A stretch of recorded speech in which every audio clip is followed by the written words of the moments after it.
weather couldn't be better. 85 degrees, 65% humidity, slight wind, and the forecast for continued partly cloudy skies. Alabama won the toss. That's the first time this season the Crimson Tide have won the toss. They have deferred their options, so they will kick off. Jamie Christensen and Jamel Cornelius and Tremaine McCollum are the two deep men for the Florida Gators.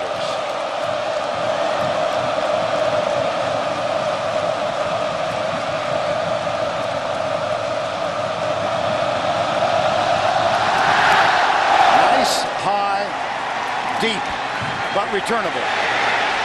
This is Cornelius. Looking for one more block. There is a flag, actually two of them, back here at the 20 and the 23-yard line. Probably going to go against Florida for an illegal block, which is going to start them in bad field position on their first offensive possession. Ken Wagers, the referee. Let's check in with Tracy Wolfson. Thanks, guys. The buzz is back in Bama. Not only can you see it in this team, you can see it in the whole town. Fans are chanting Roll Tide in the restaurants. Everyone's wearing their crimson. They were so pumped up here Thursday night that the lights went out in town. I had a chance to speak with Brody Crowell yesterday. He said he's never seen it like this, but he was quick to add that it makes no difference unless they come away with a win. Back to you guys. All right, Tracy, thank you. The penalty against Florida puts the football right at the 10-yard line. Chris Leak out of the gun, the spread offense. Three-man defensive line right away for Alabama. They've been going to this more often. D'Amico Ryan's coming. Here's Leak. Pressure from the backside. Got in. Fumble. Florida recovered. That is only the third fumble this season, twice by Chris Leak.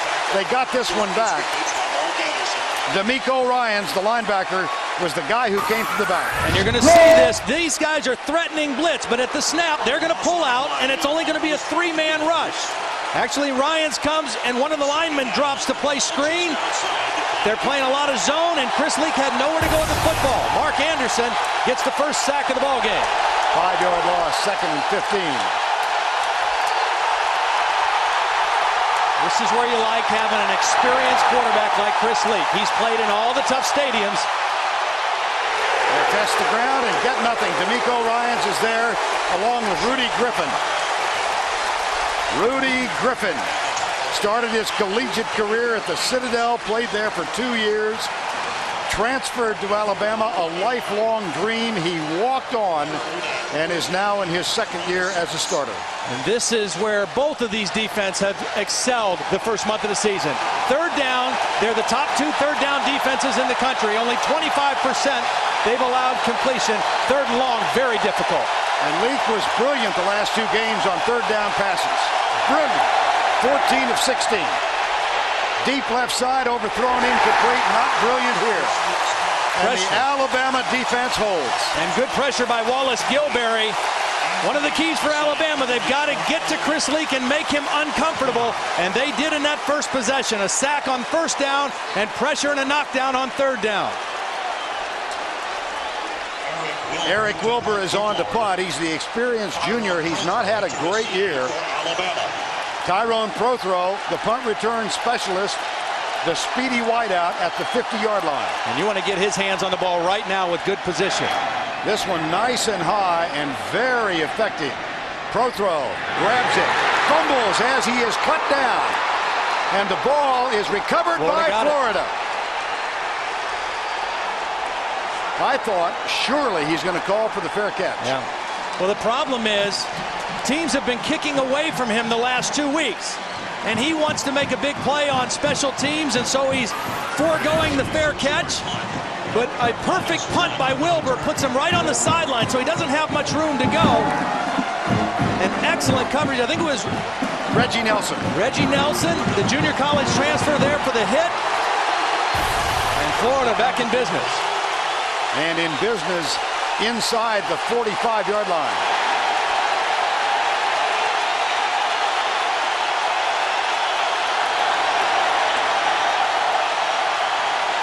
Movement. See again, confusion. Not only do you want to confuse the quarterback, but you want to confuse the offensive line in their pass protection. They had 6 guys up around the line. Full start. 72 on the offense. Penalty 5 yards. Now remain first. Well, we haven't been around Urban Meyer a lot, but enough to know that those pre-snap penalties drive him crazy. Yeah, you see these guys moving out of there. They showed blitz, then they moved out, and that created a little anxiety by the right tackle, Lance Butler. 1st and 15. Plus, I think the noise here might have a little bit to do with what's going on right now.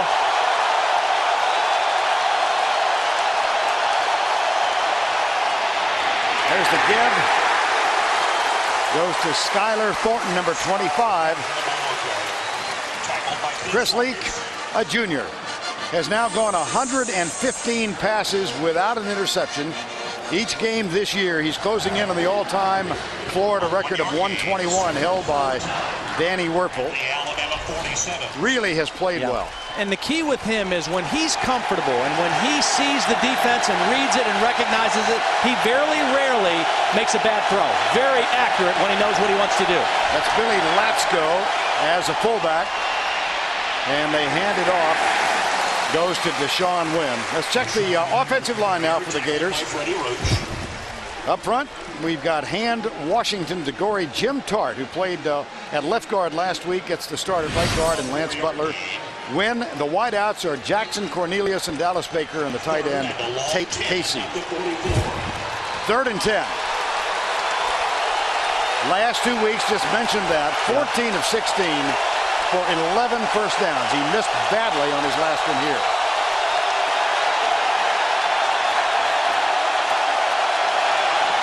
Alabama brings 5. Leak fires it. Diving try, it's incomplete. As soon as you said that about the consecutive passes, he almost got one. Simeon Castile almost came up with the pick, but credit DeMeco Ryans for getting the pressure that forced Leak to leave the pocket.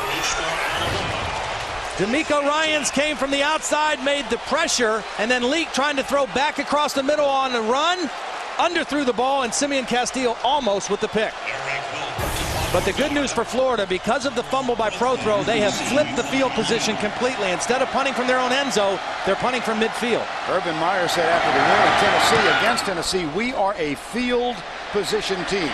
That's our identity. Now Prothro calls for the fair catch, grabs it safely at the 13-yard line. A 31-yard punt, but very effective by Eric Wilbur. Early first quarter. Nose. He's got a nose for it. Back at Bryant-Denny in Tuscaloosa, Alabama withheld Tennessee after the fumble by Tyrone Prothro. Brody Croyle, injury-scarred career, healthy now after missing 9 games with a knee injury last year. Off to a good start in 2005. Play fake, Croyle, the senior, wants to go deep for Prothro, who's down there. He's got it, and he is gone. No flags.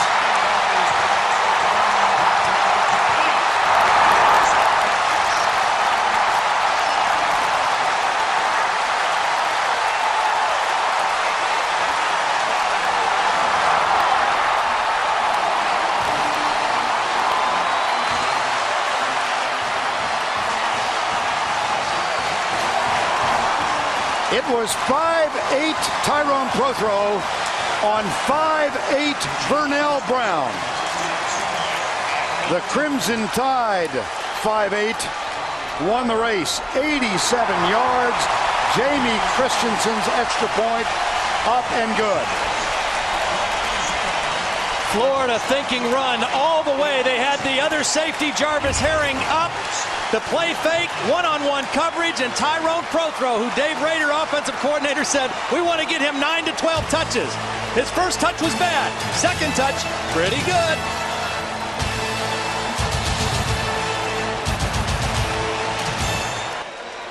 '94-yarder in 1996, a 90-yarder in '87. Well, this is the second time this season now that Florida has found itself trailing in a ball game. They were down 7-0 against Kentucky.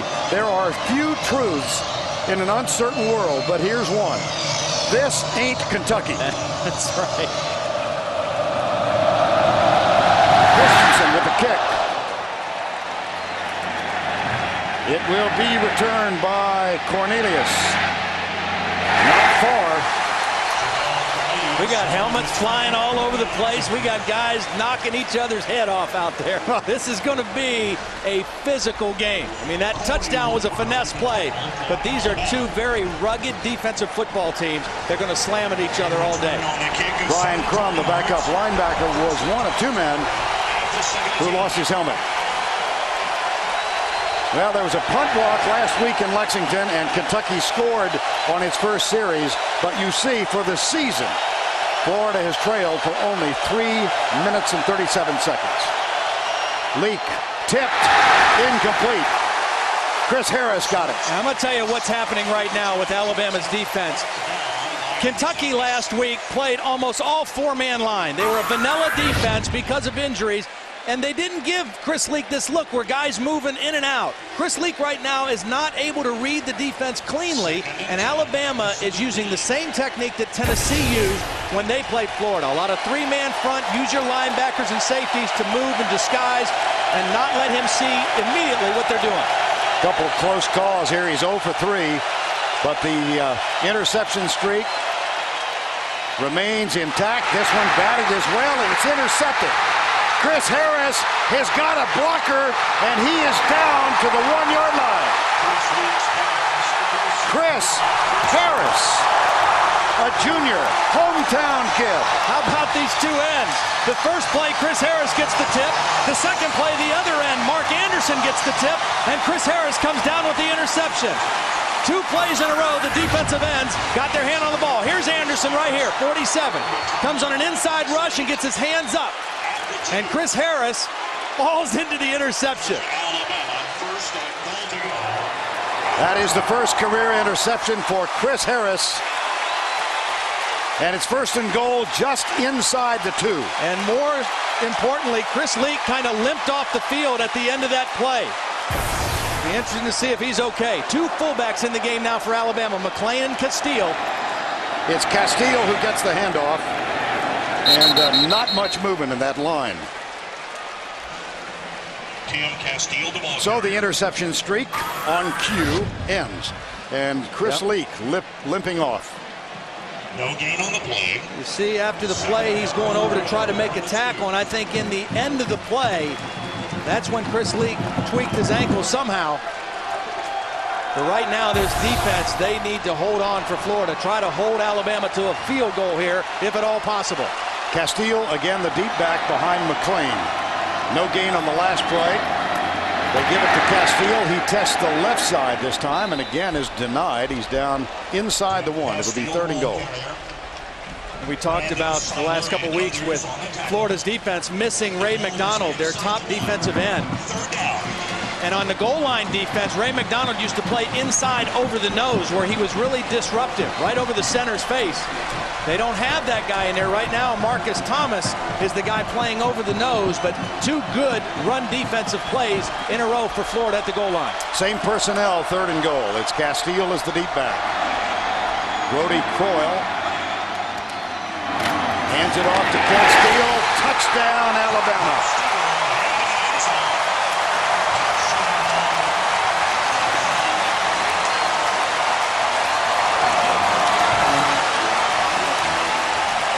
And Chris Leak appears injured.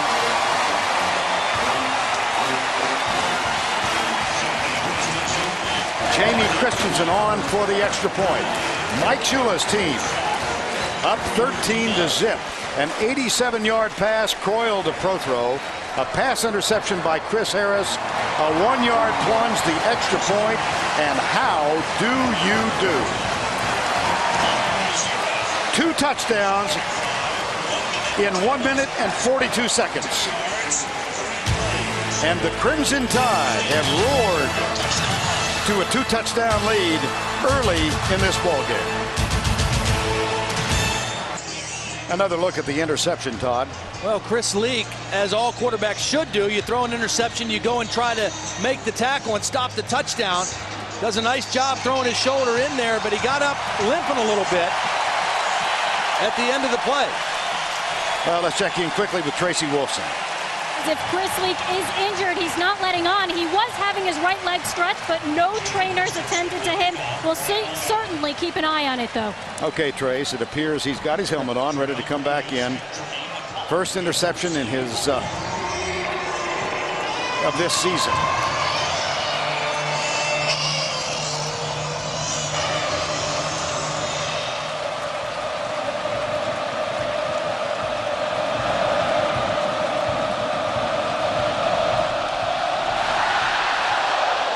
Cornelius and McCollum. It'll be Cornelius again from the goal line. Third kickoff return already, and he's hauled down. There's a fun. They called him down. The ball came out. Florida very careless with the football right now. Tackled by Jeffrey Dukes. Jeffrey Dukes, nickelback. Dan Mullen on your left, the offensive coordinator. Alabama's defense. You've seen them. You haven't been introduced to them. Anderson, Clark, Griffin, and Gilberry. The linebackers. Simpson, Roach, and Ryans, and a secondary, one of the best in the country. Madison, Harper, Pepra, and Robinson. Matter of fact, Urban Meyer said this is the best back seven he's seen. This is Joe Kynes, defensive coordinator at Alabama. He had a stint at the University of Florida back in the early 90s. And the handoff out to the 25. Let's go back to the studio for a game-changing performance powered by Pontiac. Here's Tim Brando. 2nd and 7.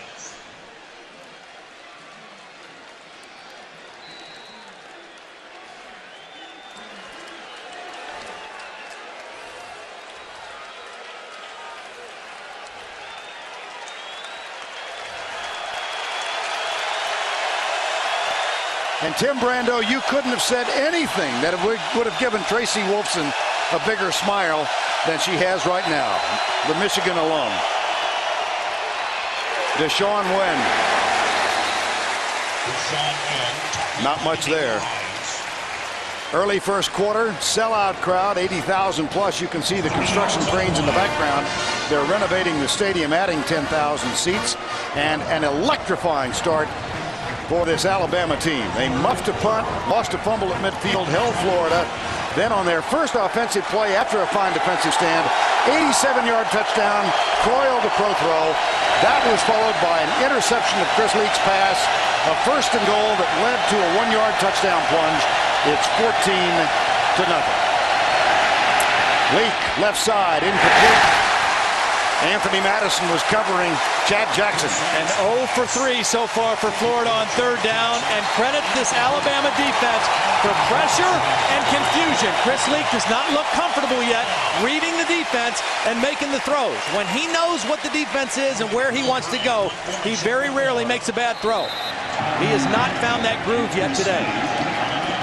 Eric Wilbur on to punt. Tyrone Prothro, good and bad so far in this game. He bobbled the first punt of the day, and this was shanked off the right side. It hit a Gator. Is kicked by the Gators.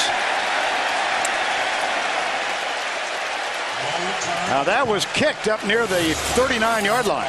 Florida near the 45. The ball for the moment spotted. Now they're going to bring it back up. Timeout. Alabama has the ball. Tomorrow on CBS. First down, Coyle back to throw for the second time, flips it out perfectly. Ken Darby out of the backfield, nice touch on that pass. Gain of 17. And time now midway through the first to introduce you officially to the Alabama offense. You've seen Brody Croyle up front, Chris Capps, Antoine Caldwell, J.B. Klausner, who is Croyle's roommate, B.J. Sibler, Darby, McLean, Prothro, Brown, and Walker are up front at the skill positions. 106-7, but 87 of those came on one play. Here's Darby, darts right, makes a man miss, makes another man miss, breaks through a tackle. I think this guy is the most underrated player in the Southeastern Conference. Kenneth Darby, averaging 103 yards a game rushing. He has a great ability to make people miss. Watch him get behind his offensive line, following in there, and then just when he sees a crease, great vision and great ability to plant his foot and cut and make people miss. Split time with Ray Hudson early last year. Then when Hudson went out, he became the lead back. He wound up with over 1,000 yards, but had sports hernia surgery in the offseason. He's off to a terrific start. First down and 10. Pro throw in motion. Here's the deep handoff to Darby. He comes left, and Marcus Thomas is up on top to make the tackle. Darby near the 10. And the Gator defense, which has been shredded so far, Joe Cohen in place of McDonald, Marcus Thomas, Harris, and Mincy. The linebackers are Todd McCullough, Brandon Seiler, and Earl Everett. 2 interceptions last week. And in the secondary, Webb, Jackson Herring, Vernell Brown, the young man who was defeated on that first play. Co-defensive coordinators on the far left, Charlie Strong. On the right, in the middle of the screen, is Greg Madison, who was the defensive line coach and coordinator at Notre Dame before coming down to Florida. Here's Croyle handing it off. Left side, there's another missed tackle. It's Darby at the 5. Yeah, this is a guy that I'm telling you, I've not seen many runners with the ability to make people miss in small spaces. 5 yards on the play. Nice block by the fullback McClain, but then he has the ability to plant his foot and cut sideways so quickly. I played with a guy at Penn State, Kurt Warner, that I thought was the best I'd ever seen at doing that. This guy reminds me so much of him, the way he can cut and go sideways without losing speed. 3rd and 3 at the 5. Up by 14. That's McClain, number 33. Here's Croyle into the corner. Contact. Uncatchable. That's a good call. I mean, they went to a taller receiver going against Vernell Brown, who was beat for the touchdown, but it was an uncatchable pass intended for Keith Brown, who's 6'3". And that will bring on the field goal unit. Ben Wagers, the referee, saying uncatchable. And that is a big stop for the Florida defense. They're just trying to catch their breath. I mean, Alabama's only run about a half a dozen offensive plays, and they're already down 14-0. Christensen is 5 of 7 for the year. Won the kicking battle in a showdown with Ryan Saxby. Matt Miller is the holder, 3rd-generation football player for this team, and the kick is good. The kicker, Jamie Christensen. The kick is good. 5:52 still remaining. Opening stanza. Alabama choir is the one that's standing and singing.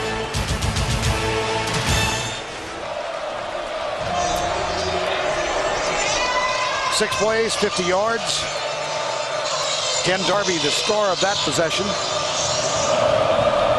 And Christensen will kick off for the 4th time in the ball game. This one taken at the goal line by Jamil Cornelius. And for the first time, he comes right, and he is cut down at the 28-yard line. There's Jeffrey Dukes down at the bottom again. Let's check in with Tracy Wolfson. Thanks, guys. Florida left guard Tavares Washington, who was out last week with an elbow injury, is now out with a left shoulder injury. They tried to work on him on the sideline, but he was in too much pain. They have brought him into the Alabama locker room for further evaluation. Well, the good news for Florida is that Jim Tart, who started in his place last week as a redshirt freshman, played very well. Steve Rissler now in place of Washington at the left guard. Chris Leak has yet to complete a pass. 0 for 5. He did have one intercepted.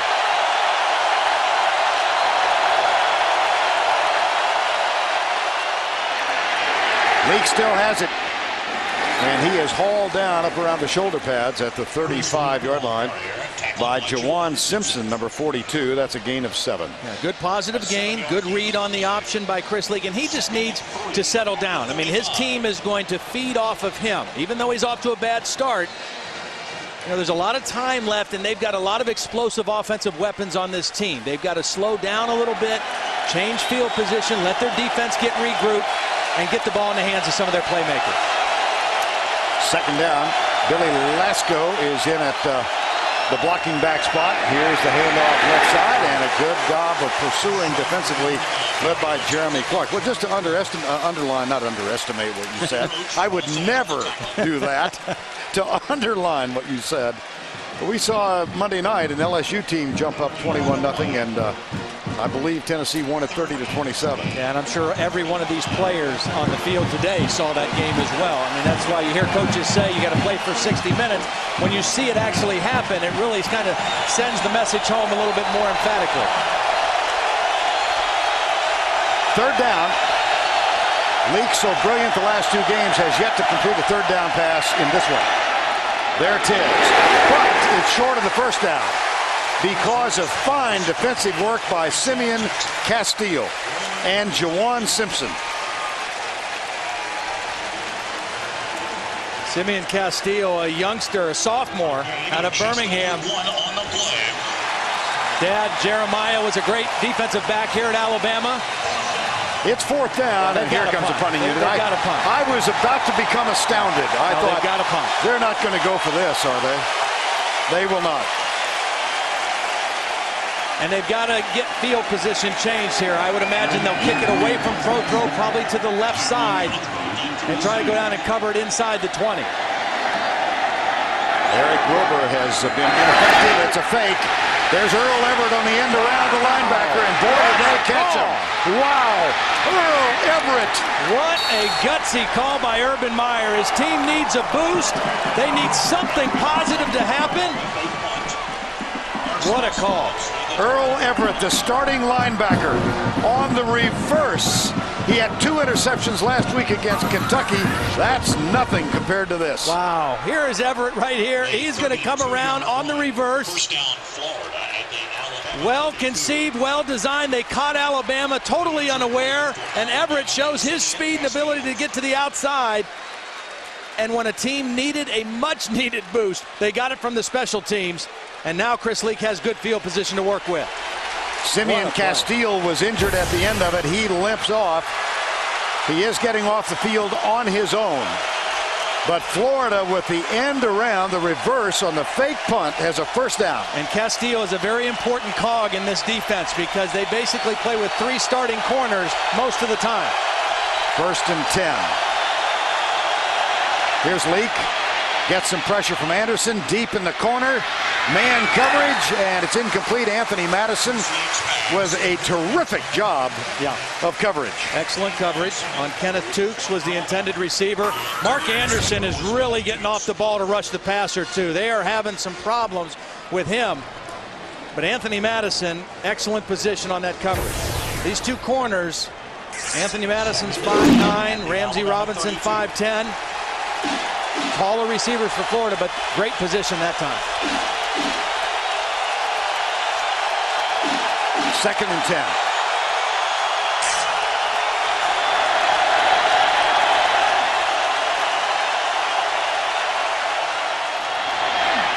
Option. Pitch right. Chad Jackson. Nothing. Excellent play by Charlie Pepper. I mean, when you defend option, you've got to account for all 3 phases: the dive, the quarterback, and the pitch. And that's exactly what they do. Watch as this play goes. The end is going to take care of the dive. That's gone. Now the quarterback's gone. And now as it comes out to the outside, who's got the pitch? It's Charlie Pepper. He fights off the block. And that is excellent discipline by the Alabama defense on the option. Charlie Pepper, one of 9 fifth-year seniors on this ball club. Played high school ball in Plano, Texas. Was recruited initially for TCU by Dennis Franchone. Here's Leak. He's got room. And he's going to be very close for the first down at the 22-yard line as Jeffrey Dukes, number 3, catches up with him. You know, Chris Leak does not look 100% healthy. He doesn't look as quick running the ball. I think he did do something on that interception, but he is showing some guts in running the option, and this time scrambling when nothing was there and getting very close to the first down. A good quick reaction by him, but he just doesn't look as quick as he normally looks when he runs the football. But that's one of those deals where Coach Meyer's going to say, Chris, if you can walk, you're playing. I'm not putting a true freshman in the ball game right now. Got it. Now the backup is Josh Portis, number 4 out of Woodland Hills, California, and he's really shown a proclivity for dropping the football. He's a great talent. Yes, he is. Great talent.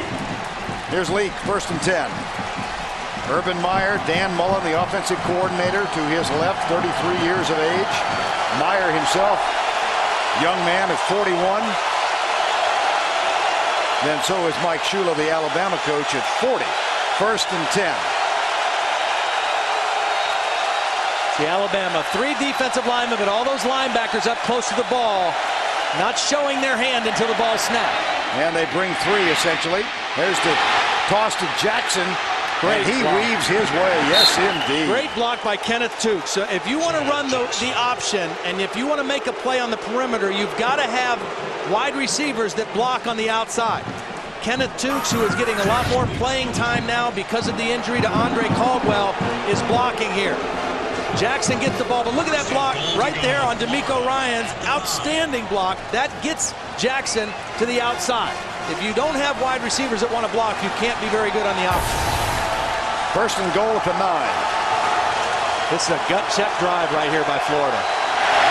This is Tate Casey in motion.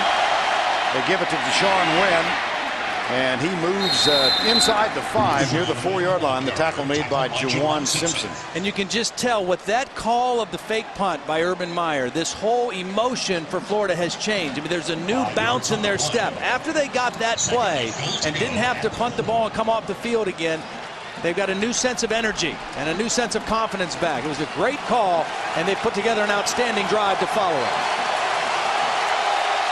Jackson out. Latsko is in at the fullback spot. That's him, number 42. Here's the toss. Latsko leads.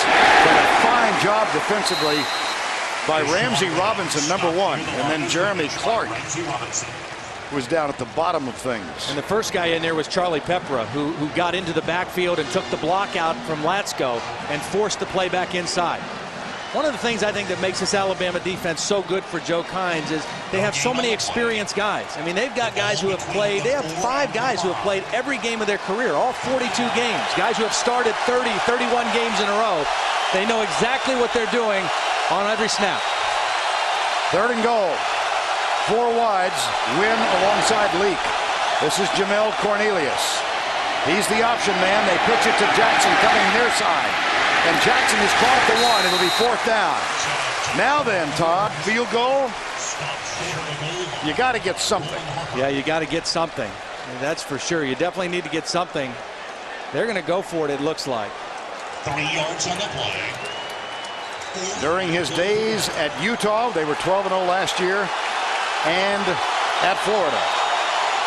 I think Urban Meyer is saying right now, we still know our defense is good. Even though we've given up 17 points, we still believe in our defense. Let's go for the touchdown. Even if we don't make it here, they've got the ball on the 1. That is the end of 1 with a score 17-0 Alabama. We'll return to Tuscaloosa after this message and a word from your local. Back for the start of the 2nd quarter. Alabama roared out to a 17-0 lead. Florida came back now, helped in no small measure by a 32-yard run on a fake punt. They now face 4th and goal. I don't disagree with this call. You went for the fake punt. You've had a great drive. You need to pay it off with a touchdown. Billy Latsko in motion. Deshaun Wynn follows Latsko, and he did not get it. Goal line stand, Alabama.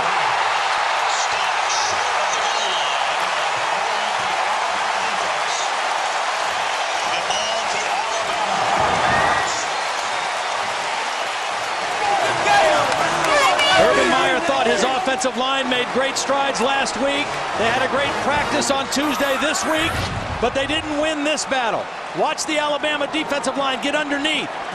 They stopped the movement, and then the linebackers came in. Freddie Roach, D'Amico Ryan's in there to finish off Wynn before he could get that ball across the plane. On the Alabama bench, Mike Shula, the head coach, maintained his complacent nature, but the bench got a little excited. And now, here's your point, though. They're 99 yards away. Right. And you've got the #1 ranked defense in the SEC, so lean on them a little bit here. And off left side, just did get back to the line of scrimmage. Tim Castile, number 19. Well, Urban Meyer wants to talk to his offensive line as they come off the field after that That's Steve Rissler. And see, he's saying you can't let them get under you. You've got to go low and drive them back into the end zone. You can't let those linebackers fly over the top. 2nd and 10 at the 1. Darby back in. Castile is out. Time of possession. Isn't that amazing? 11-27. Both of these teams dominating time of possession over the course of the first 4 games. Here's Coyle. Comes roll. Misconnect. Oh, no. Did he get it? Prothro, did he get it or They're no? calling it a catch. They sure are. It was a wonderful effort, and I thought it was a catch. Brody Coyle going to a no huddle here. Here's the last play. Tyrone Prothro. Boy. Yeah, he put the You know ball what? down. Brody Coyle's going to no huddle, so they won't have time to review it. But now with 3rd and short, I think Mike Shula wants them to huddle to make sure they are going to take a look, I believe. Well, the point being made here, I talked to Bobby Gaston, the director of officials in the SEC. They review every play. Yes, they do. And in this case, a decision has been made that it's worthy of the time to stop it and take another look at it. Replay official is Joe Delaney.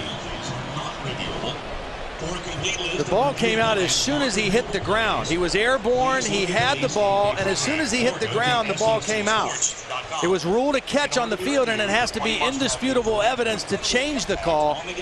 I think they're probably going to stay with a catch. You know, but from this angle, it almost looks as if he placed the ball out. Look at that. Yeah. He put the ball down. That's a great shot right there. And that's slow motion, which obviously the referees don't have the luxury of seeing. They do right now. I think he had his Prothro, left arm under the ball and reached it out. You're exactly right. He was so sure that he had made the catch that he placed the ball down. Yep, you're exactly right. Instead of being 2nd and 10, it's going to be 3rd and 1, a much better situation for Alabama. Tyrone Prothro. Chad Jackson, wide receiver for Florida, left. The play stands. It's called on the field. 3rd down. 3rd down. Chad Jackson left Hoover, Alabama, as a suburb of Birmingham to go play, and he's one of the stars at the University of Florida, having a breakout season. He and Tyrone Prothro played together in an all-star game here, and there's an issue of speed. They had a match race, and we talked to Prothro about it yesterday. Said, who won? He said, well, actually, I asked him how fast he was. He said he was 4.3. He asked me, I said, I'm 4.4. I said, well, did you race? He said, yeah, they talked us into it. Who won? He said, well, actually, he pulled up a little lame. I said, well, who won? He said, well, I did. Yeah, he said, I kind of did. You can't kind of. You either did or you didn't. Play fake. Coyle. Got it. And survives a pop. LaRon McClain did a fine job to hold on to the ball. Yeah, and this was a well-designed play. 3rd and short. They had the extra time because of the replay to make sure of the call. 3rd and 1, you're thinking a short throw, but they went out and up with the fullback, McClain. He went out in the flat. Kyle Jackson came over and gave him a big pop, but McClain held on to the football. Just over 20. Gain of 21 and a 1st down. Now Darby and McClain in the eye. This is kind of an old-fashioned pro-style offense. Here's play fake. Coyle under some pressure. Sidearms it. Prothro. A tip and a catch. Well, that's minor league compared to one of the catches he had earlier this year. Well, and also Brody Coyle eluding the corner blitz, staying alive and making the throw, and then Prothro with the acrobatic catch at the end. Tips it to himself and makes the catch, but it started with Brody Coyle eluding a free blitzer to make the throw. Dave Rader said he would like to get 9 touches on offense and 4 touches in the kicking game for Tyrone Prothro today. He's got 4. 2nd down, draw play. Darby, look at that nifty move. Now he's got a blocker down. Look at that niftier move. Flag is down. It's going to come back. Boy, but it shouldn't take anything away from the effort by Ken Darby. Again, he should be well rested. He hasn't had to run the ball much so far in the first half. But what an ability to make people miss.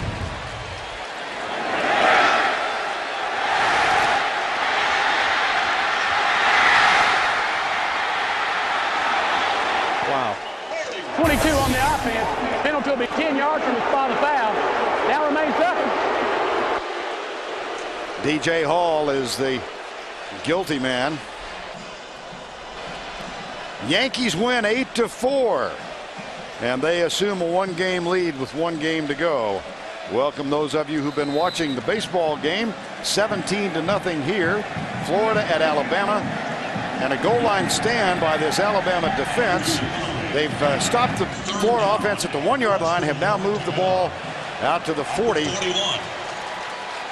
And they've got a 2nd down and short. And there is Jeremy Mincy making a tackle, but it appears to be enough for first down. You know, I had to smile when I saw the final score. Our Senior Vice President of Programming, Mike Oresco, is here in the press box today, visiting the Southeast Conference as a guest of Mike's Live.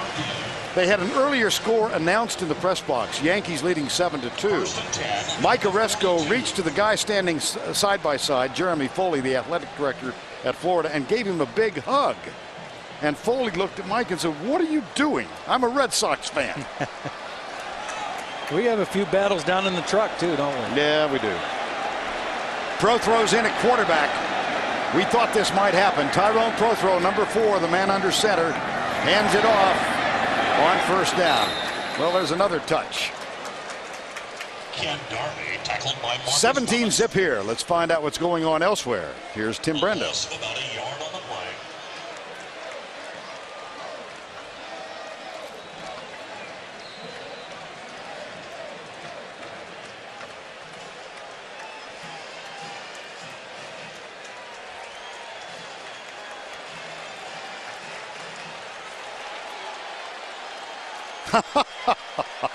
I can imagine, Tim.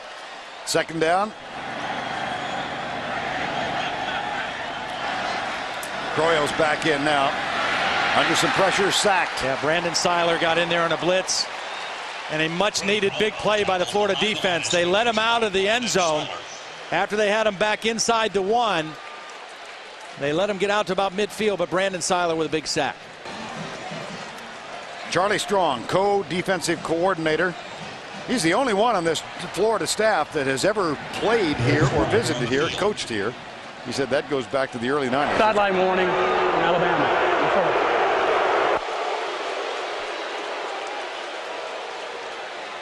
Well, Mike's got to get the get-back coach. Yeah, the get-back coach. Yeah, got to get him fired up.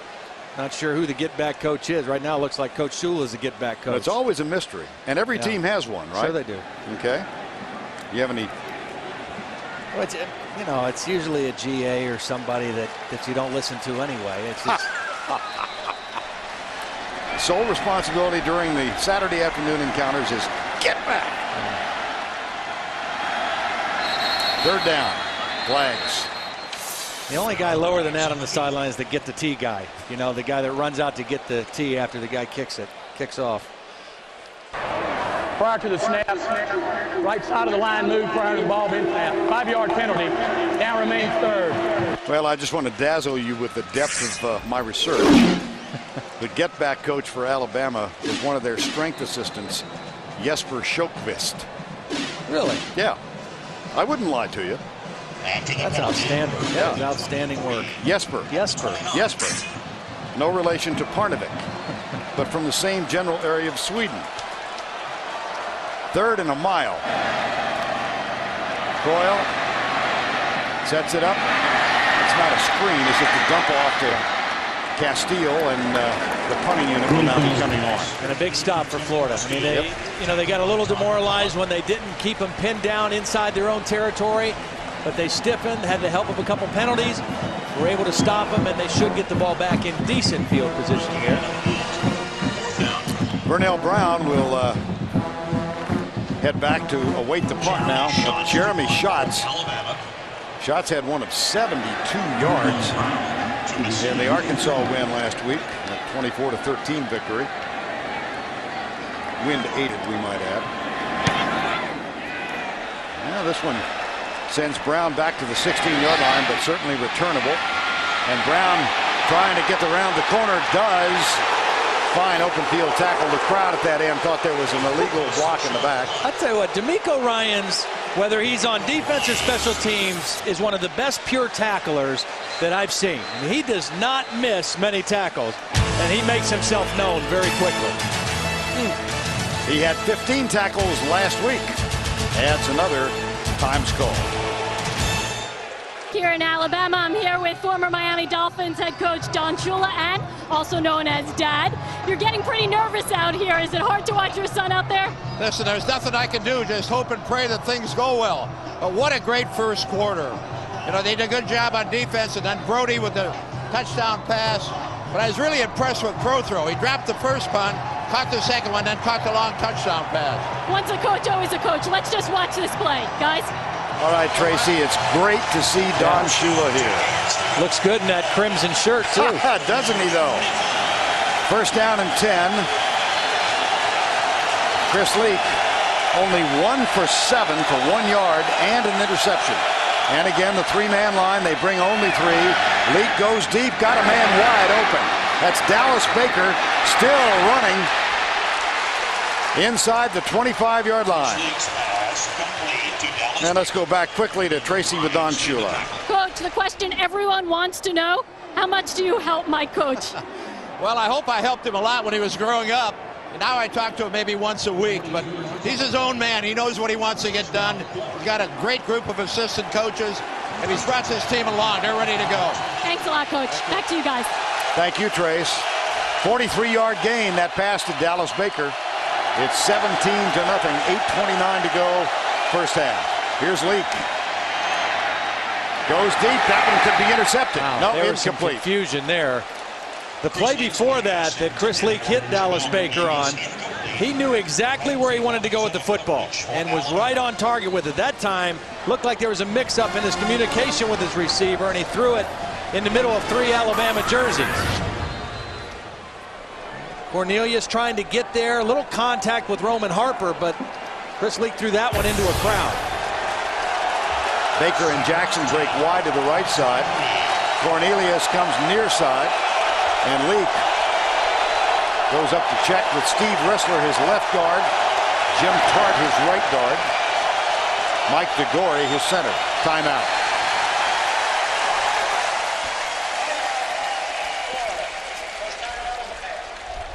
CBS Sports coverage of the Home Depot SEC on CBS will continue after this word from your local station. All right, Tim, thank you. And during the timeout, Urban Meyer makes a change at quarterback. The freshman, Josh Cordes. He's a real threat to run it. And here he goes. Right side, cut down at the 20-yard line by Roman Harper, number 41. And now here is Leak after the one play. Josh Portis had a 29-yard rumble in last week's game and resulted in the first goal. He fumbled out of bounds and came off with his head real low, and Urban Meyer got in his face. Yeah, made him go back out towards where the huddle was and jog back off the field with his head up like he wants all the players to do. Leak back, 3rd and 7. 4-man down line this time. Leak tipped, incomplete. See, this job by the Alabama defense has been outstanding in the first half because Chris Leak, with the exception of that first throw in this drive to Dallas Baker, has not looked comfortable. That time, he didn't get a clean read. He threw off his back foot. He felt pressure, and he didn't make an accurate throw. When he knows what he wants to do, he is very accurate. He has not been accurate today because Alabama has confused him with their defense. And on 4th down, Chris Hetland is on to attempt a 37-yard field goal. He's perfect so far this year.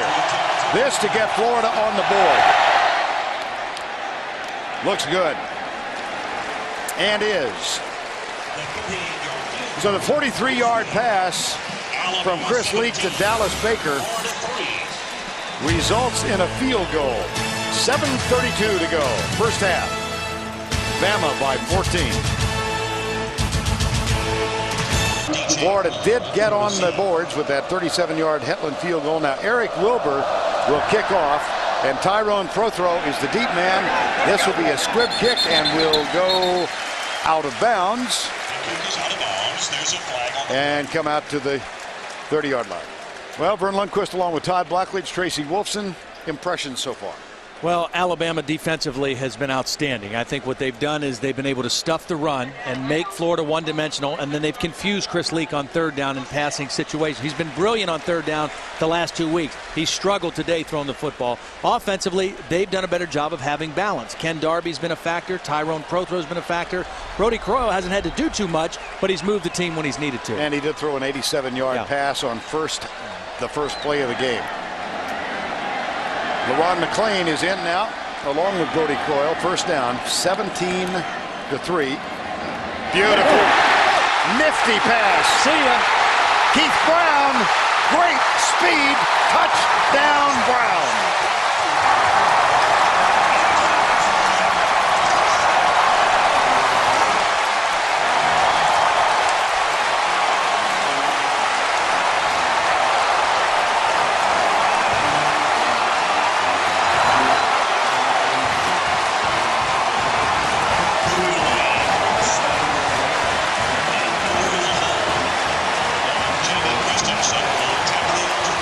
Just like that. Brodie must have heard me say he didn't have to do too much so far. He's thrown for 87 in the score, 65 in the score. Christensen's extra point is up and good. Because Alabama uses a tight end and a fullback so much, it brings all kind of defenders in around the football. That leaves a lot of open space for wide receivers. When you take a look at this, look at all those defenders in here. That's one-on-one out here, and the safety not able to get there to help. It's a quick slant. You got solid pass protection. And once he caught it, he showed that speed and did the right thing. Went right up through the middle of the defense. All the way to the end zone. Didn't have a catch last week against Arkansas. Got a big one here. Brodie Croyle could sail out of this stadium. Brodie Croyle told us yesterday he knew this was a special week when he pulled his truck up to a stoplight, and Alabama fans with those shakers came up and rattled them at the window until he said hello. And then he rolled down the window and they said, "Roll Tide." And he also said it wasn't even the truck that he normally drives. He was incognito and still got found out. Has breakfast with his dad, John, every Friday at a local restaurant. Does the Sunrise Sampler, I believe, is what he orders. And when he and his dad walked in, the group of patrons immediately sang the Alabama fight song. It's been a kind of a different week. This kick short. And a fair catch taken. Let's go back and look at this record-tying touchdown pass, Brodie Croyle. Well, when we asked Croyle about the man coverage, he said the receivers are fired up to try to beat man coverage. Tyrone Prothrow did it the first play. Keith Brown took a short pass against man coverage and turned it into a long touchdown. And Brodie Croyle is having an outstanding afternoon.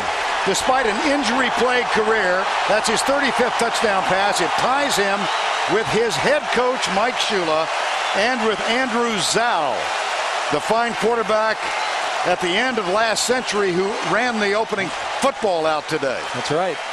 And was the quarterback back in '99 when Alabama beat Florida both in the regular season and in the SEC championship game. 1st and 10. Wow, listen to this place now. That sound reverberating through the helmet of Chris Leak because the majority of the noisemakers encircle him. Up the middle it goes to Skylar Thornton, number 25. Expected to. Well, let's check in with Tracy Wolfson on the Alabama sideline. Guys, you should see the scene on this sideline, how loose, how confident these players are. They were just playing some hip-hop over the PA, and the whole team was dancing to it, slapping high fives, pointing up to the crowd. These guys are playing with a lot of confidence right now. Well, there was a similar scene in LSU on Monday night. I was going to just remind you, you brought it up earlier, and that difference was 21 points down in Baton Rouge on Monday night. Deshaun Wynn back with Chris Leak. Wynn gets the handoff and nothing more. He's out to the 21. It'll be 3rd down. Justin Britt, a backup defensive tackle in there to stuff that play. Joe Kynes told us if we can't stop their inside run, the inside zone, if our tackles don't play well, we're going to have a long day because their whole offense revolves off of them being able to run the zone. And they have not been able to do it. 3rd and 5. Alabama fighting history here. Brodie Croyle said when a student told him that Tuesday at lunch, he was shocked. 0 for 5. Quarterback draw. Leak pulls up. This one's going to come back. And it's incomplete at any rate. Intended for Dallas Baker. See, part of the deal for Alabama, because they have shut down Florida's running game, they have been able to really pin their ears back and go after the quarterback. Chris Leak had to step up right away because of pressure. Dallas Baker, who made a big catch in the last drive, just a little bit too far for him on that one, but it wouldn't have counted anyway. Alabama will decline this penalty and force a 4th down punt. Holding 63 on the offense. That penalty declined. 4th down. Now, people have asked all week long if this is a signature game for Mike Shula. His record is 14-15. He came in with this program in disarray. Dennis Franchione had abandoned the kids he had recruited and gone to Texas A&M. Mike Price resigned because of a scandal. Shula came into his alma mater. He's 14-15. This would even his record. Oh, my goodness. Here comes Prothro. There he goes. There's a flag. This is going to come back. This is going to come back for a penalty that had nothing to do with the return. It was out of the play. So this eruption of noise will become a chorus of boos when the realization hits that there's a flag back at the 40-yard line. The dreaded illegal block in the back. Yeah. It wipes out a 64-yard touchdown. During the return, illegal block in the back. Number 13 on the return team. What's that? We don't even have number 13 listed on the depth chart here, but Anthony Madison had one. It was on Billy Latsko. No, there it is. Right there's the illegal block. Number 13. Whoever that might be. He's a ghost. He is a ghost. It's Reamer. You knew that. Yeah.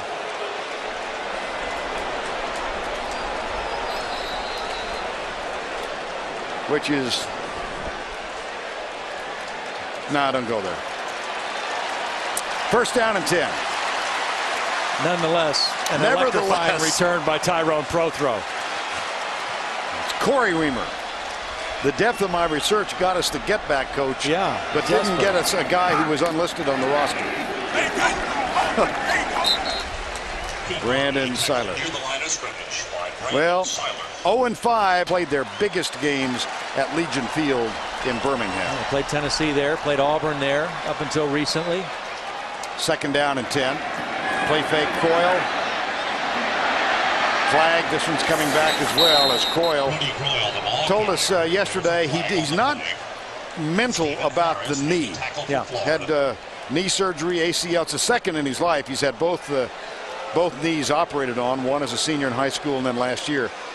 But he doesn't think about it. Right. Well, and he said that when he went back and saw the film of the South Carolina game, he scored a touchdown and he made a plant with his right foot and a hard cut left. And he said, you know what, the knee looks great. It felt fine. I'm not thinking about it. But what he is thinking about is he's being a little smarter with the ball. And in that case, you saw him run and then kind of slide at the end. He's thrown more balls away.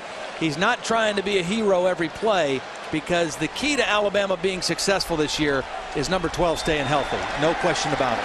He missed 2 in 2003. Last year injured in the Western Carolina game and missed 9 games. 3rd and 10. Here comes the blitz from the corner. Croyle moving right. Fires it. Oh, dangerous. Incomplete. The catch made, but out of bounds. 24-3 here. Let's find out what else is going on. Back in New York, here's Tim.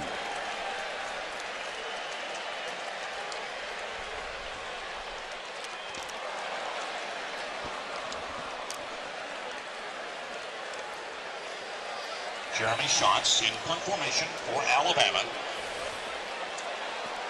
Pernell Brown. All right, Tim, thank you. Now you got Blackledge smiling, you got Wolfson smiling. Their alma maters winning or have won. I can't wait for the next time we go back and you have the Texas Lutheran University score.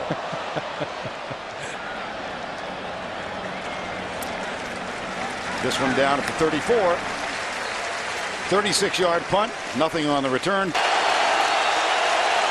There's a big opportunity for Chris Leak here. 4 minutes left in the first half. You've been dominated, but a score here can give you some momentum to go into the locker room with. Leak lobs it, caught. Chad Jackson. That's a first down, and fine play on first down and 10. Excellent play. It started with good protection and no panic by Chris Leak. He dumped it off to an outlet receiver, and they're out around midfield. Jackson, 2 for 15 yards. He has had a marvelous season so far this year. 2 games in excess of 100 yards in receptions. First and 10. 24-3. Oh, boy, does Leak go down, and guess who? You know what? I don't think this play counted. I'm not sure what it looked like. They're marking it down as a sack, and they're calling it a sack, but half the Florida team didn't move, and nobody other than D'Amico Ryans moved on the Alabama defense.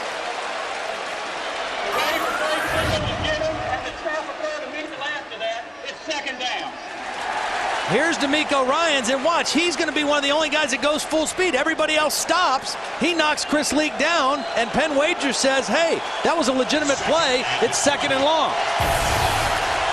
Loss of 10, second down and 20. First sack today. Here's Leak pulling up. Jackson bounces off the tackle and hangs on. Roman Harper popped him. Jim Tart is down. The left guard. They've already lost Tavares Washington for the game. This is another offensive guard who's down. Chad Jackson shows some strength, takes a big hit from Roman Harper, but stays on his feet.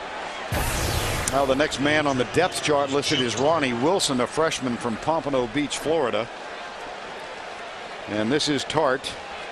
Boy, I'm still thinking about that that first down play. They had a good first down play. They were out around midfield, and a strange sack that really set them behind here. Now they're third down and 11. And down to their third string guard as well.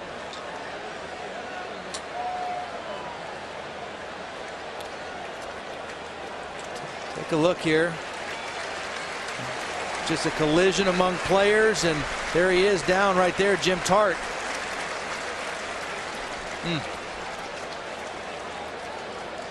He's a redshirt freshman out of Sopchoppy, Florida. Never been there. He started last week when Washington was out and played very well, and that's a good sign, seeing him getting up on his own power. Sure is.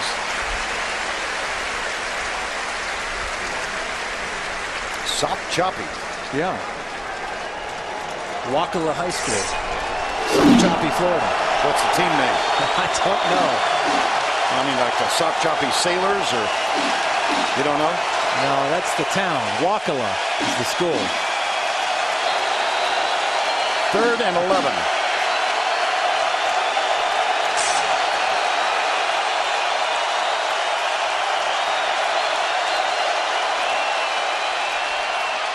Leak overthrows Dallas Baker. Good coverage from Ramsey Robinson, number 1, and it'll be fourth down.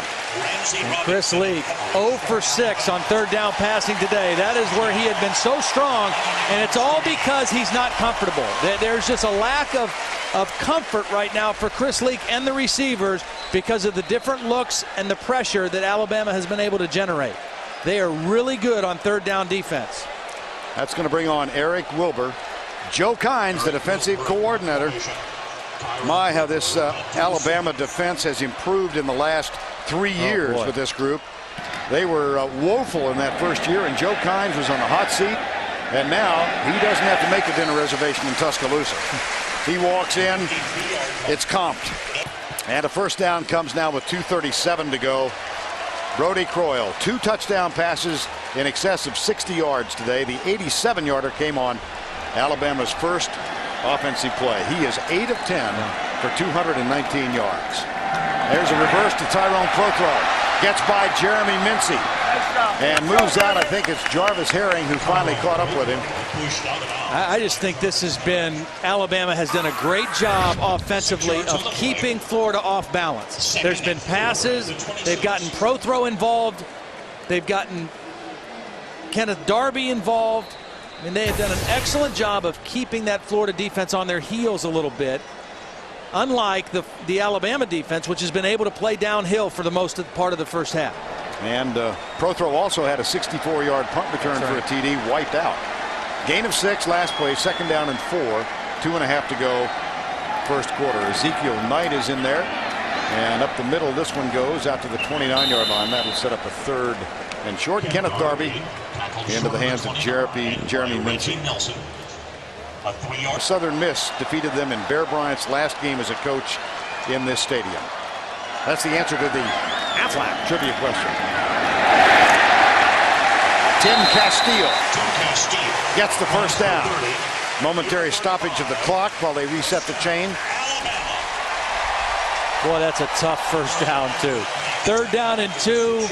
Mike Shula says, hey, we're not going to throw it. We want to be smart. If we get the first down and don't have to punt, we can go in with a 21-point lead. And they bring the big fullback in, Castile. Short yardage offense, and he drives forward for the easy first down. Dave Rader was talking with us, the offensive coordinator, about power football. He said, I'm not sure if it's the Alabama mystique, it's Mike Shula's philosophy, but power football is certainly who we are. There's the catch is made at the 49-yard line. Number 4, Tyrone Prothro. Well, it's a part of who they are, because if they run with power, then that sets up their play action, and where they get their big plays in the passing game is off play action like this. They go bootleg, one-on-one coverage outside, and Croyle puts the ball in the perfect spot, low and outside away from D. Webb, and Prothro makes the catch. 1st and 10. The clock now running again with 1:14 to go before the break. Prothro 4 catches for 119 yards. Had the big one of 87 yards. Here comes the blitz. Croyle sets up to go deep left side. There's a penalty. Keith Brown. Yep, he grabbed him. There it comes. It took a while. Well, he wanted to make sure it was a catchable pass, I think, for one, but he definitely grabbed him. Vernell Brown reached out and grabbed him as he was getting beat.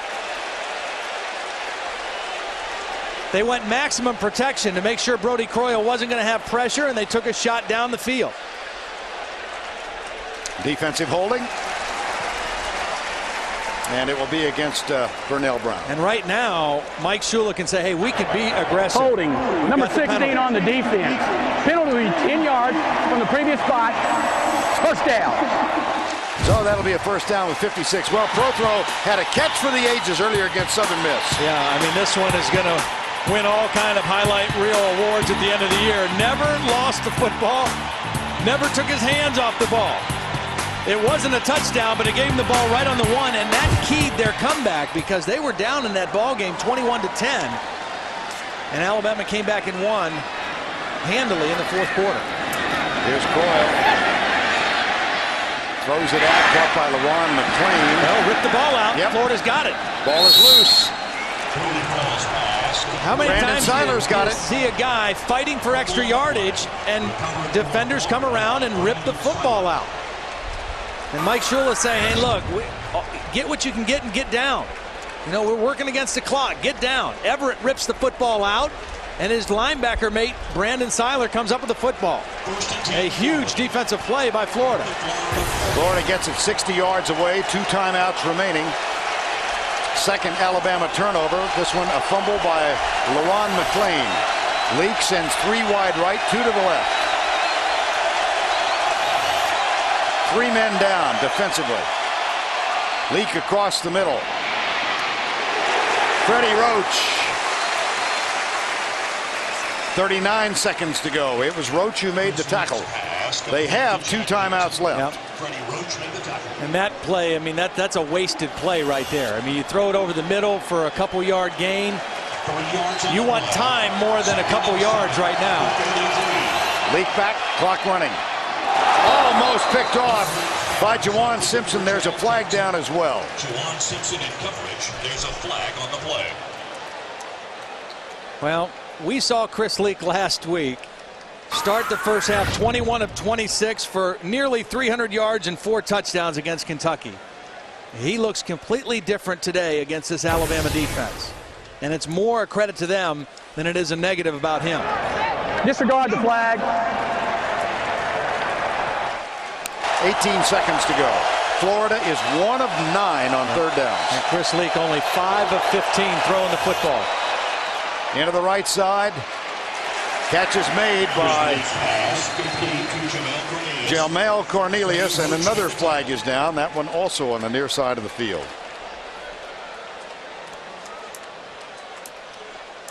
Right now Alabama rushing 3, playing soft zone, letting him have those underneath throws. They just don't want to give up an easy one or a big play that would lead to a score here before halftime. Illegal motion on 81 and 84 on the offense. Both were moving without getting set. Penalty 5 yards. Move the chain back inside the 40-yard line. It'll bring up 3rd and 12.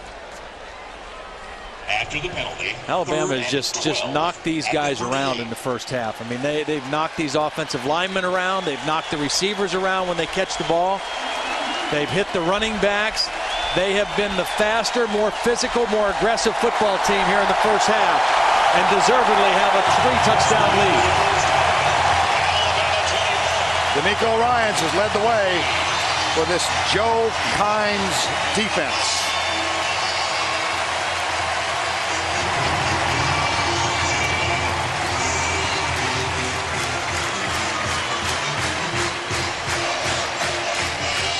Now let's go down to Tracy Wolfson with a conversation with Coach Shula. And Skies, Coach, what happened in the first half, and how do you get it turned around?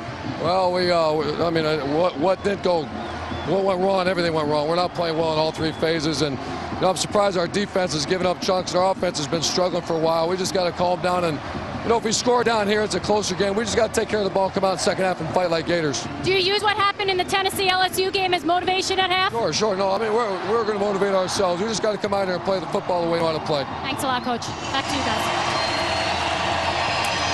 That conversation with Urban Meyer, presented by Charles Schwab. To go 24-3. Alabama leads Florida. A moment ago, Tracy with Mike Shula. Coach, are you surprised with what's transpired so far? Well, our guys were pretty excited about this game, and we hit the big play early, and that's why you play games. We had the batted ball after our first touchdown. We get another great field position, and I'm just happy we capitalized on the big plays and made one more on the slant pass to Keith Brown. But we got another 30 minutes. They're a great football team. They got a lot of talent, so we got to play even better in the second half. Thanks a lot. Good luck. Thank you, Tracy. Alabama had won the toss and deferred the option, so they will get the football to open the 3rd quarter of play. Tyrone Prothro is the deep man. Nick Fleming, who did a fine job in kicking off last week in Kentucky. He kicked off 6 times and had 3 go for touchbacks. And he replaces Eric Wilbur for the 2nd week in a row with this chore, and that one will go into the hands of Prothro at the 6-yard line. His knee went down at the 20. He's still running. You can't. He refuses to believe that he was really down. He's an exciting player, as we have seen in a variety of poses today. Well, he's got great balance and the ability to make people miss. Right knee on the ground, whistled down. Well, we thought this was going to be a really competitive game. Are you shocked by what you've seen so far? Well, I am a little bit shocked. And now, as Mike Shula said, they got the big play right out of the gate. Then they got the interception from Chris Leak. But the whole first half, Alabama was the faster team, and they were the more physical team. And that surprised me a little bit. I thought Florida would be a little more up for the challenge. We'll see what they do this second half. Darby and Castile in the backfield. Here's Brody Croyle, forced to run, and he is down at the 22-yard line. Take a look at halftime stats presented by Home Depot. First downs, 9-5 edge for Alabama. The big edge is in passing yards, 235. Well, you've got an 87-yarder and a 65-yarder. You get some gaudy statistics. 3rd down conversions, Florida has really struggled. Well, and Florida actually ran more plays than Alabama did that first half, but Alabama averaged 10 yards a play thanks to those big pass plays. On second down, Darby weaving his way, showing that elusiveness that you had mentioned, and he picks up 9 and a first down. 9 yards on the play. First down, Alabama. Alabama has done a nice job in this ball game of featuring their marquee players. Brodie Croyle had an excellent first half, 10 of 12 throwing. Tyrone Prothro, a major factor. Kenneth Darby, a major factor. McLean is in there now as the fullback, and Darby is the deep back on 1st and 10.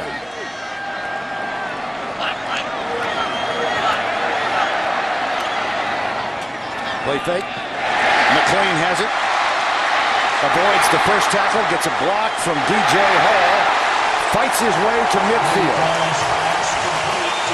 And you see him protecting the football that time. He was the one who had the ball ripped out right before the half. That time he got rid of it. They almost didn't get this play off with the play clock. A good quick snap by Brodie Croyle, and McLean makes a guy miss. And watch him cover up the football at the end. Not coming out this time. Jeremy Mincey, number 57, the man who popped him at the end. 1st and 10. It's a 260-pound fullback out there in the flat. That's a tough guy to bring down for a free safety. Croyle 11 of 13 for 255. Draw play. Darby scoots by the first man, still on his feet down at the 18-yard line. Kyle Jackson, number 3, had the first shot, didn't get it. Well, if you're a Florida fan, you had to be thinking it can't get any worse in the second half. It's being worse right now. I mean, Brodie Croyle throwing passes, the run, and look at the block by J.B. Klausner, the center. Outstanding block. Antoine Caldwell, number 59, the left guard. They just gashed that Florida defense right up the middle with power football. That's a gain of 32 for number 34, and the true freshman Glenn Coffey is in to give Darby a blow now, number 38. See if they go to him. They play fake to him. Croyle lobs it out and overthrows McLean. Oh, Brodie Croyle. He'll think about that one tonight. Well, he hadn't made many bad throws today. That one just took off on him. He tried to just kind of get it out to McLean quickly. They have not covered the fullback coming out of the backfield very well today. And he was open again that time. Mentioned the block of J.B. Klausner. They've been roommates for 5 years. Croyle and Klausner, 2 of 9 fifth-year seniors on this team, whose mission this year, they have stated to us and anybody who would listen, is to reestablish Alabama's place in the college football world. This is Tim Castile, number 19.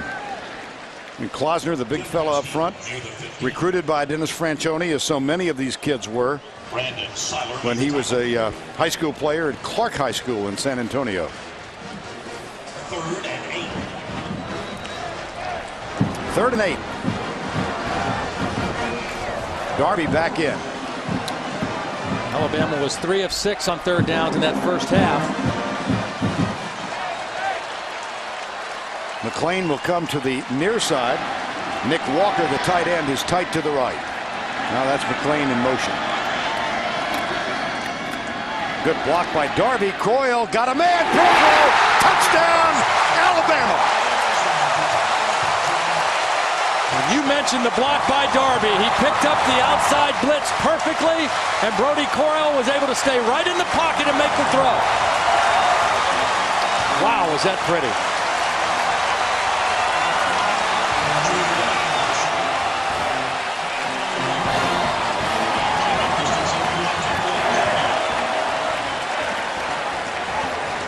Christensen on.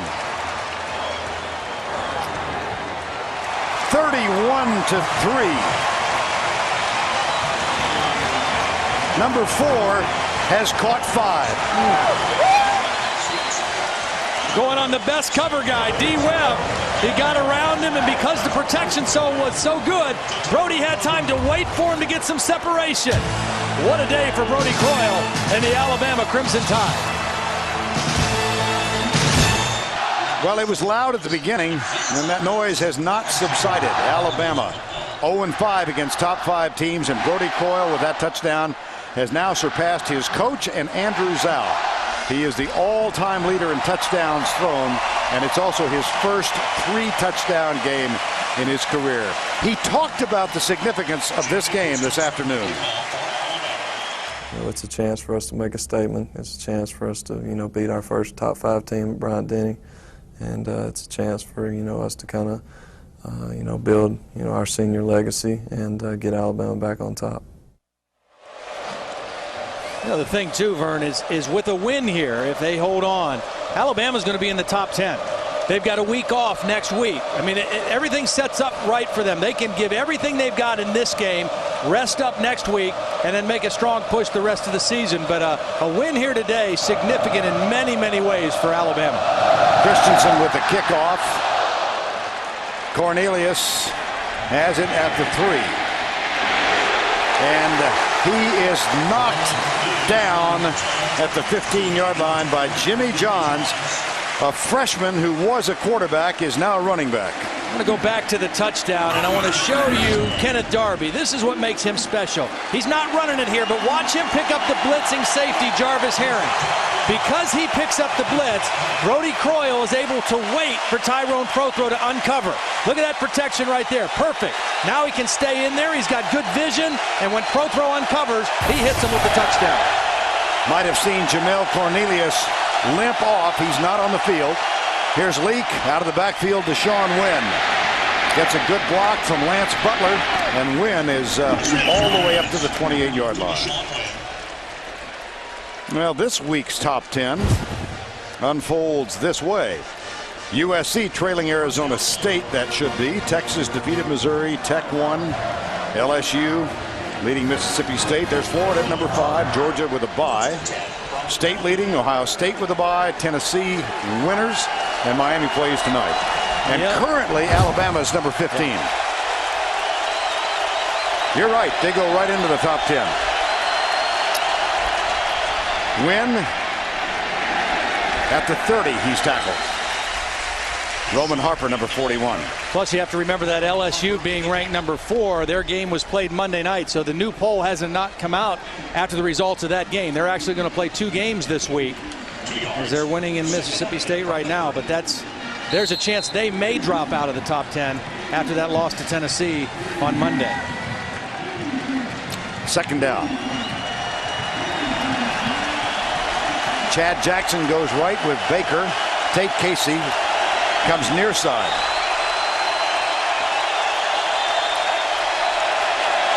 Alabama again with 3 down. They've got 6 on the line. They bring 4. Leak steps up, got a man open. It's Baker. Great catch. And a first down at the 45-yard line. Well, we just have, Chris Leak's big-time throws today have been kind of few and far between, but both of the best ones have been to this guy on the same route. The post to the ex-receiver Baker. He reaches out and makes the catch on Charlie Peppra and Ramsey Robinson. That was an outstanding throw and catch. Gain of 24, first down and 10 at the 46. A little confusion here.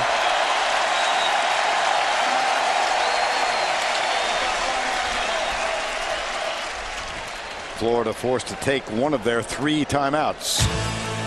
10:19 to go in the third.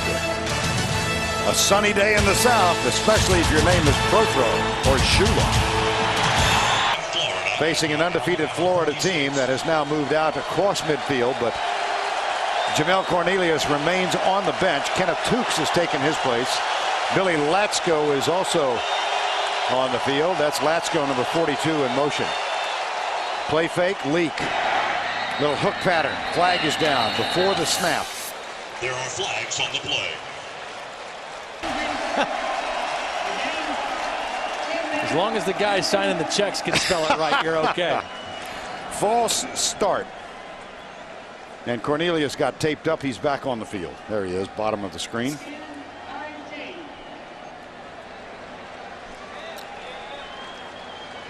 We've talked about this Alabama defense so much today. I mean, this was a defense that last year finished the season ranked number 2 in the country in total defense. 9 starters back, and they are playing at an even higher level, I think, right now. Here's Leak. Good right protection. side. And that catch is made. Dallas Baker still running free down the sidelines and is out of bounds at the 21, I believe. That was excellent pass protection for Chris Leak. Able to stay back in the pocket. Dallas Baker at the top of the screen, just going to run a little out route. Ramsey Robinson is close by, but then when we went for the tackle, he took a bad angle to Dallas Baker. And Baker smartly advanced it for several more yards. Baker limps off. Well, Andre Caldwell out for the year with a broken leg. That happened against Tennessee. First down, Florida. And now Dallas Baker limps off. Jackson has been kind of a quiet factor today. So was Cornelius. They had huge games last week. 1st and 10 after the Baker catch of 23 yards.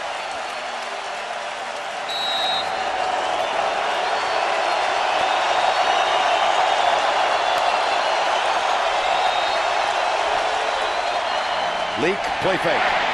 Throws it to a man who never got there. Now, we talked a lot about this defense, and Joe Kynes is the defensive coordinator. I think the most quotable assistant coach in America. Among other things, he said trying to stop the spread option is like driving a dynamite truck through a Chicago fire. Yeah. There's a lot of margin for error. He said Urban Meyer didn't reinvent the wheel, just rearranged the spokes a little differently than most folks. But they've defended it very well today, and it starts with stopping the inside run and then confusing the quarterback Chris Leak, and they've done both of those. Alabama yet to yield points in the 3rd quarter in the first 4 games. Here's Leak with time, and he hits the umpire in the shoulder. Chris Leak's pass intended for Jamal Cornelius. Incomplete. Well, this is kind of a symbolic play for the way Florida's offense has been today. They just have been out of sync, a little out of whack. Larry Leatherwood tried to get out of the way. In the SEC, LSU 37. Ouch. Mississippi State 7. That's not what he said. He did not say ouch. 3rd and 10. Wynn split way wide left.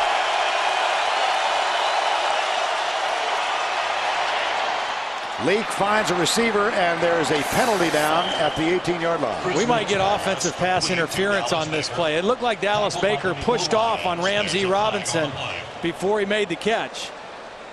We'll see what the call is.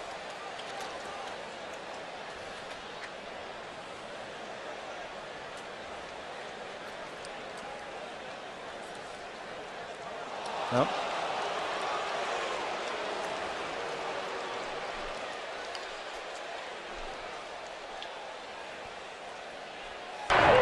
Holding 31 on the defense. The penalties declined. The play gained more than the yardage would have.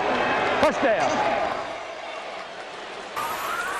Applying the penalty. They're going to Dallas Baker. They found something they like out here on the outside, working against Ramsey Robinson. Baker, a big receiver, and got the first down. 1st and 10.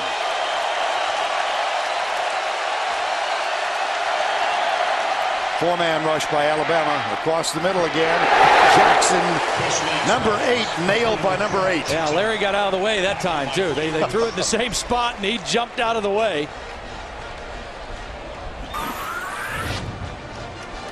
They're trying to work against these zones and just finding little pockets against the zone. Again, Alabama rushing 4 or rushing 3 and trying to keep everything in front of them right now. It's not necessarily a prevent defense, but there's no sense giving up an easy one. Make Florida execute all the way down the field if they're going to score any points. Skylar Jackson comes in at running back, number 25.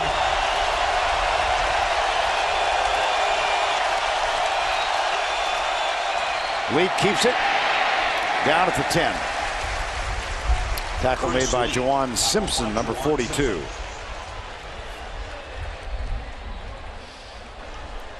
There's Juwan Simpson, played last year as Juwan Garth. His stepfather passed away back last winter, and he took his stepfather's name to honor him, raised by his stepfather. So now Juwan Simpson. Juwan's kind of rah-rah guy of this defense. D'Amico Ryans is kind of the quiet leader. Juwan is more the emotional guy. That bottom line is significant today. Leak 2 of 8. And this one's incomplete at the 6-yard line. It'll be 4th down. And I don't think Chad Jackson wanted to catch that one. I mean, he did not look like he was ready to make that catch. Again, with a very few exceptions today, Chris Leak and his receivers have not had the same rhythm that they've had in the past. And that time it looked like Chad Jackson just knew hits were coming from the inside. And you can see the frustration on Chris Leak's face. Well, they will go for it on 4th down. No field goal attempt here.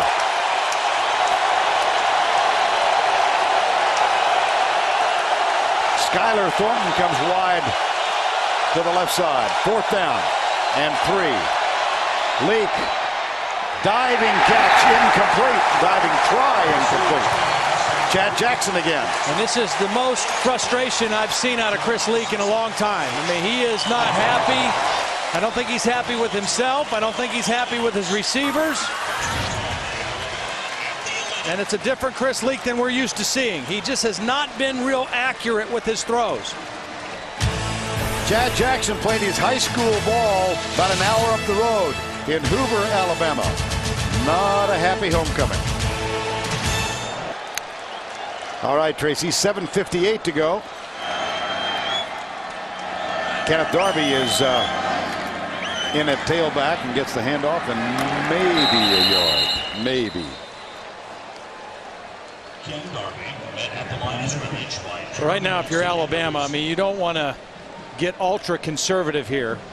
You want to stay with the things that you've been doing and mixing up the pass and run as effectively as they've been doing. But you also, more than anything, you want to be smart. You want to run the clock some.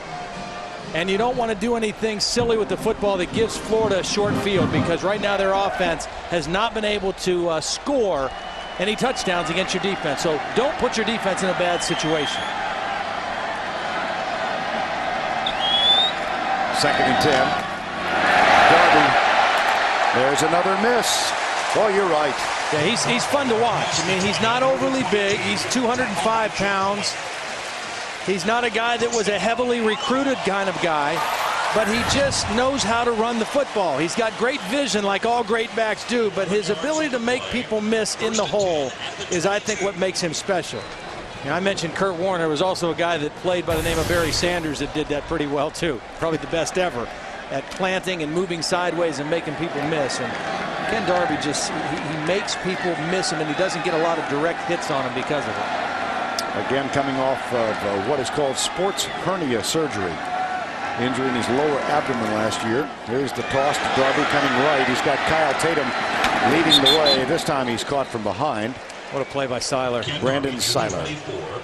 6:37 in the 3rd here. Let's go back to New York. Here's Tim Brando.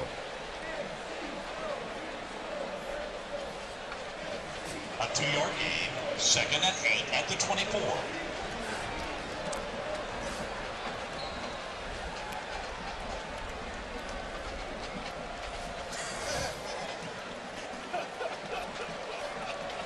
Oh my gosh, Tim. Oh man. They are beating the awesome Kangaroos of Austin College 42-9.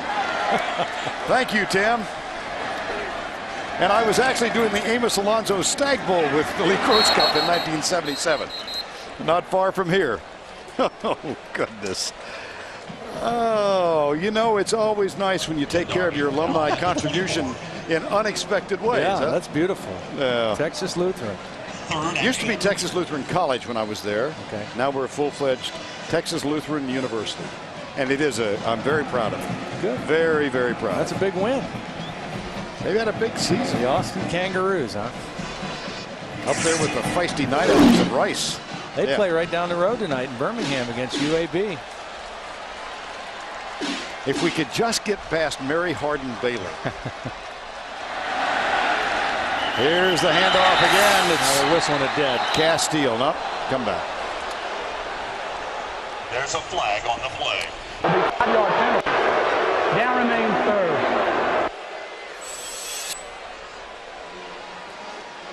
Chris Capps for moving a little early, the left tackle.